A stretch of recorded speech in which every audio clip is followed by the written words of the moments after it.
사랑하는 성도 여러분, 어제 하루도 주의 은혜 가운데 평안하셨습니까? 2021년 1월 19일 화요일 아침 매일 성경 말씀 묵상 시간입니다. 다 같이 사도신경으로 신앙 고백하며 오늘 말씀 묵상 시간 함께 시작하겠습니다. 나는 전능하신 아버지 하나님 천지의 창조주를 믿습니다. 나는 그의 유일하신 아들 우리 주 예수 그리스도를 믿습니다.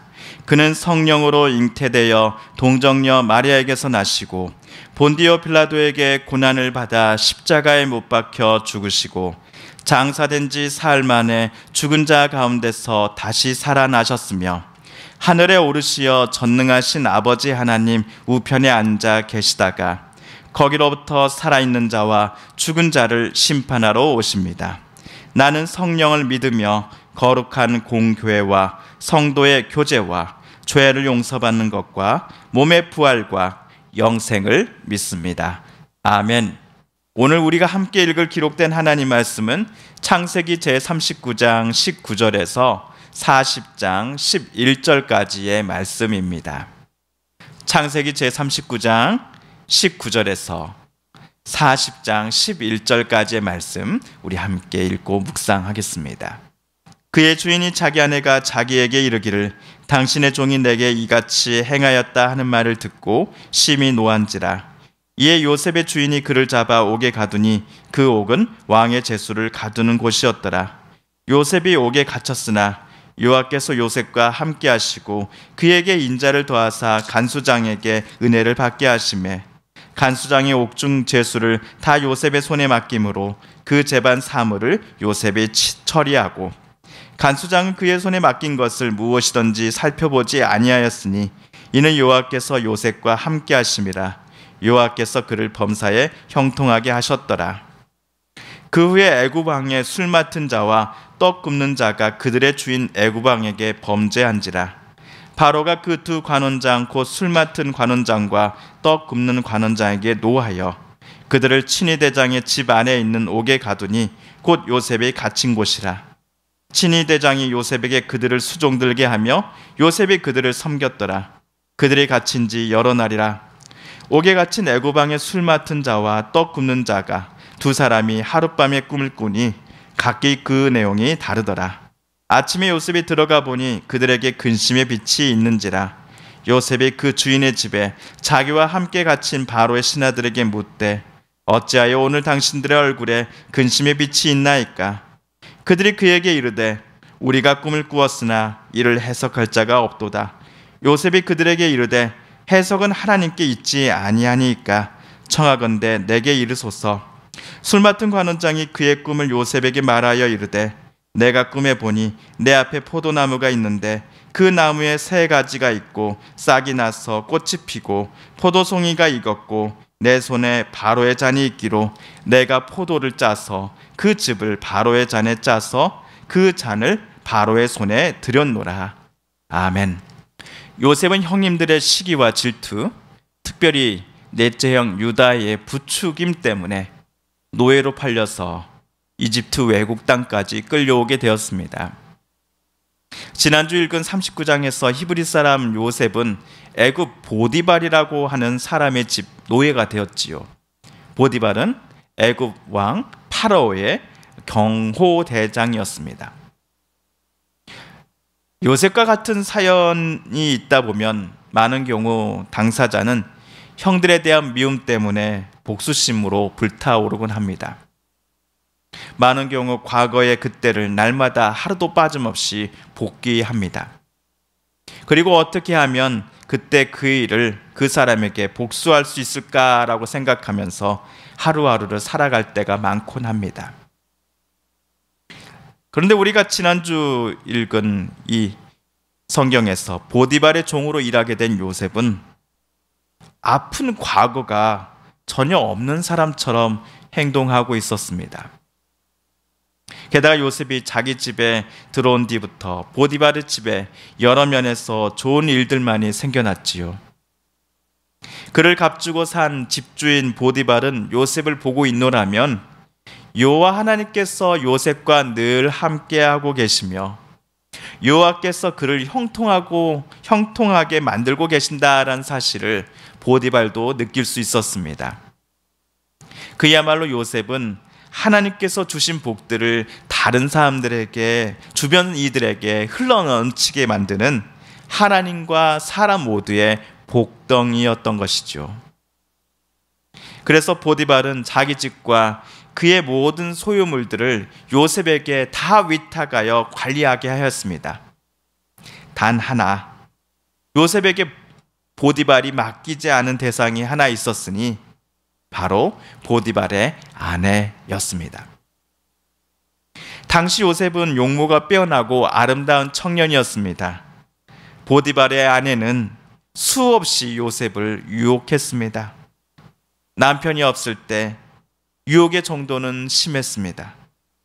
하지만 요셉은 하나님과 보디발에게 큰 악을 저지를 수 없다며 그녀가 잡은 손을 뿌리치고 집 밖으로 뛰쳐나왔습니다.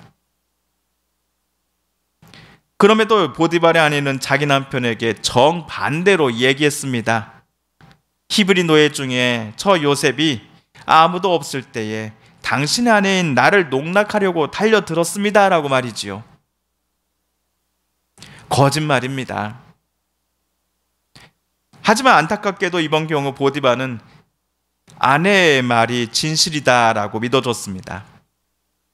아내의 말대로 종에 불과한 이 녀석 내가 그동안 믿어주고 신뢰해줬건만 그 녀석이 자기 분수를 망각하고 심지어 내 아내까지 겁탈하려고 했다라고 보디발은 상황 판단을 끝낸 모양입니다. 그리하여 요셉은 왕의 죄수들을 가두는 감옥에 들어가게 되었습니다. 아마도 보디발은 파로의 경비대장이었기에 그는 요셉을 왕의 감옥에 어렵지 않게 집어넣을 수 있었을 것입니다. 게다가 40장 3절을 보시면요, 이 감옥은 보디발의 집 안에 있었다 합니다. 그런데 생각해보면 이 사실 왕의 감옥이라는 곳은 요셉이 억울하게 당하는 의심과 혐의만으로는 수감될 수 있는 감옥이 결코 아니었습니다. 예를 들어 40장을 보시면 왕의 술 맡은 관원장과 그리고 떡 굽는 자가 요셉이 갇혀 있었던 왕의 감옥에 수감되어 들어옵니다. 오늘 40장 1절에서 3절을 한번 제가 다시 읽어보겠습니다. 그 후에 애굽 왕의 술 맡은 자와 떡 굽는 자가 그들의 주인 애굽 왕에게 범죄한지라. 바로가 그 두 관원장 곧 술 맡은 관원장과 떡 굽는 관원장에게 노하여 그들을 친위대장의 집 안에 있는 옥에 가두니 곧 요셉이 갇힌 곳이라. 성경의 설명을 읽어보니 요셉이 갇힌 감옥은 아무 죄수나 들어갈 수 있는 곳이 아니었습니다. 왕의 신하 중에 왕에게 해악을 끼친 자, 폭동, 반란을 꾀한 정치범이 붙잡혀 수감되어 있는 장소가 왕의 감옥이었습니다. 이 감옥에 갇힌 죄수들의 경우 앞으로의 재판에서 자신의 무죄를 증명하지 못할 경우 그들은 절대로 사형 집행을 피할 수 없을 것입니다. 요셉으로서는 하지도 않은 범죄를 했다고 하는 억울한 모함을 받은 것도 서러운데 자신의 무죄를 증명하지 못하면 사형을 당할 수도 있는 그런 사람들이 모여있는 왕의 감옥에 수감되었기에 더더욱 그의 마음은 괴로웠을 것입니다. 물론 요셉이 이곳 왕의 감옥에 갇히게 되었기에 그가 애굽의 총리로 발탁이 될 수 있었고 나중에는 자기 민족을 가난으로부터 살릴 수 있게 될 것이다 라는 것을 요셉은 미처 알진 못했습니다.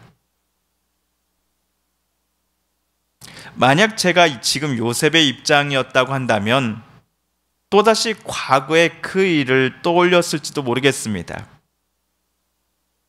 형님들 멋대로 나를 은 20냥에 외국 상인들에게 팔아 넘겨버렸던 형님들이 너무나 원망스러웠을 것입니다.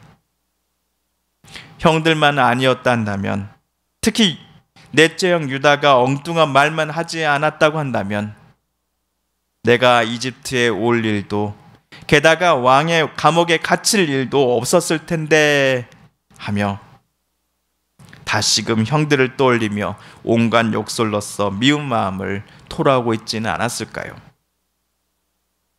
오늘 덧붙여 보디발의 아내를 향해서 또한 그 미운 마음과 그 억울한 마음을 또 쏟아내고 있었겠지요. 그런데 39장 22절 23절을 보시면 우리가 예상했던 모습과는 정반대로 요셉은 감옥에서 생활하고 있었습니다. 보디발의 집에서 그러했던 것처럼 요셉은 왕의 감옥에서도 감옥 안의 모든 행정사항을 간수장으로부터 위임받아 처리하고 있었습니다. 그 이유가 39장 21절에 나옵니다. 여호와께서 요셉과 함께 하시고 그에게 인자를 더하사 간수장에게 은혜를 받게 하시매, 하나님께서 감옥에 갇힌 요셉과 함께 해 주셨습니다. 예수님께서 엊그제 나다나엘을 처음 보실 때 이 사람 속에는 간사한 것이 하나도 없다라고 인정해 주시며 그를 칭찬해 주신 말씀을 우리는 기억합니다. 마찬가지로 이번에 남들이 요셉을 거짓말로 모함하여 감옥에까지 집어넣었을지라도 하나님께서는 요셉의 진실함을 누구보다도 잘 알고 계셨습니다. 사람은 몰라줘도 하나님께서는 요셉의 진실함을 인정해 주고 계셨습니다. 비록 사람에 의해서 요셉은 또 시련을 당하였으나 하나님은 악을 선으로 바꾸십니다. 하나님은 요셉을 더욱더 사랑해 주시고 간수장으로부터 은혜를 받을 수 있도록 모든 상황들을 바꾸어 가고 계십니다.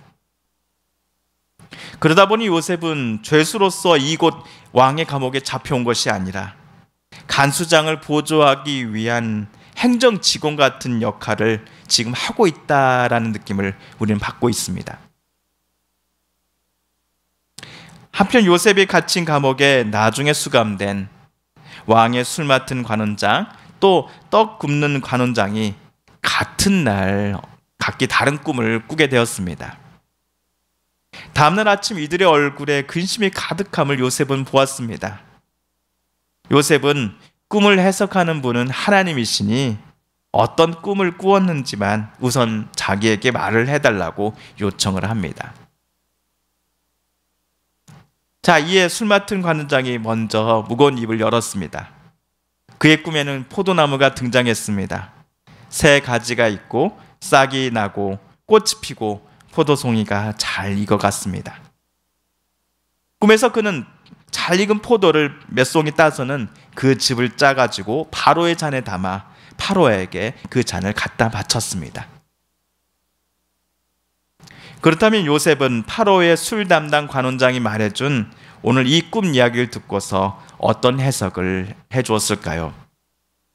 또한 술 맡은 관원장과 함께 잡혀온 떡 굽는 관원장이 꾼 꿈의 내용은 무엇이고 이 꿈에 대해 요셉은 또 어떤 말을 해주었을까요? 자세한 이야기는 내일 이 시간 또 우리 말씀 묵상을 통해서 함께 살펴보도록 하겠습니다. 사랑하는 성도 여러분, 오늘 요셉의 이야기를 들으실 때 저와 여러분의 삶 속에 떠오르는 기억은 없으셨습니까? 억울한 눈명을 당해야만 했던 일, 희한하게 내가 온갖 손해를 다 배상해야만 했던 일, 혹은 어느 누구도 내 말이 진실하다는 것을 믿어주지 않았던 일들을 과거에 겪으셨던 때는 없으셨습니까? 세상 사람들은 어쩌면 나와 가장 가깝다라고 늘 말하고 다니던 이들마저도 상황이 불리해지면 나를 버리고 나를 비난하기도 합니다. 하지만 오늘 말씀 속에서 분명한 것은 하나님만은 내 중심의 진실함을 알아주시고 우리의 진실함을 인정해 주신다라는 사실입니다. 인정해 주심으로만 끝남이 아니라 늘 우리와 함께 하시며 범사에 우리로 하여금 가장 선한 길로 하나님께서는 저와 여러분을 보호하시고 인도해 주신다라는 사실입니다. 악을 선으로 바꾸고 계신다는 사실입니다. 이것을 오늘 성경은 23절에서 여호와께서 요셉을 범사에 형통하게 하셨더라라고 표현하고 있습니다. 여호와께서 요셉을 범사에 형통하게 하셨더라. 사랑하는 우리 성도님들의 삶도 하나님께서 범사에 형통하게 만들어 가고 계실 줄 저는 믿습니다. 성도 여러분, 오늘 말씀을 읽으실 때에 하나님께서 저와 여러분에게 깨닫게 해주신 또 말씀과 교훈, 또 하나님의 음성을 기억하며 이 시간 우리 말씀 붙잡고 함께 기도하기를 원합니다. 특별히 요셉처럼 오늘 하루도 하나님께서 우리들과 늘 함께 해주소서라고 기도드리십시다. 또한 하나님의 도우심과 인도하심 속에 또 우리의 삶을 형통하게 하시는 그 하나님 앞에 오늘 하루도 우리가 살아가면서 하나님의 자녀로서 진실하고 거룩하고 또 신실하게 생각하고 말하며 행동하는 우리 되게 달라고 이 시간 결단의 기도도 함께 드리십시다. 우리 성도님들과 가족들 중에 하나님의 고쳐주심과 일으켜 세워주심을 놓고 간절히 기도하는 분들이 계시지요. 특별히 수술 이후에 통원 치료 중이신 우리 공간남 권사님을 위해 여러분 빠른 완쾌와 쾌유를 위해서 여러분 함께 기도해 주시고요. 코로나19로 신음하며 아파하는 이 나라 이 땅과 온 세상이 하나님의 도우심으로 말미암아 어서 속히 나음을 얻고 회복되어지고 치료함 받으며 다시 일어설 수 있도록 이 시간 함께 기도하며 마지막으로 우리가 가지고 나오는 간절한 기도 제목 하나님께 아뢰며 하나님의 은혜의 보좌 앞으로 더 가까이 나아가겠습니다. 함께 기도합니다.